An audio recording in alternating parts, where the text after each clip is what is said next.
l'exposition qui ouvre aujourd'hui, on avait plusieurs idées. La première idée, c'est on sort de 2 ans et demi, pas très facile, avec une fréquentation très basse, et on a voulu faire un événement, voilà, sans que ça ait un sens particulier.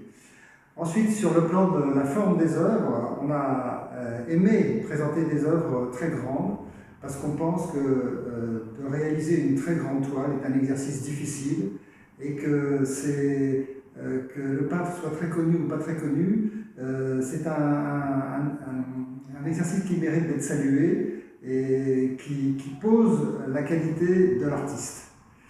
Ensuite, il y a des toiles ici qui me touchent particulièrement. Bon, par exemple, celle devant laquelle nous sommes, qui est celle de Chuang-Tzu. Chuang-Tzu était le fils du conservateur des tableaux et des estampes de la cité impériale. Le père de Chuang-Tzu était donc un mandarin impérial. Et quand Chuang-Tzu était enfant, il a été obligé avec sa famille de fuir devant l'arrivée des troupes qui venaient chasser l'empereur.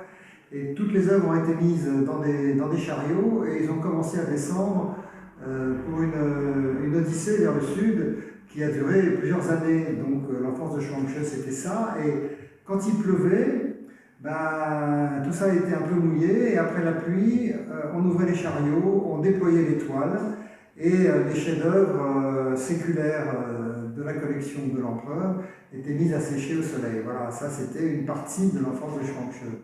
Cette toile est un hommage à Cauchy, qui est un très très grand peintre du XIe siècle, chinois, donc de la dynastie Song.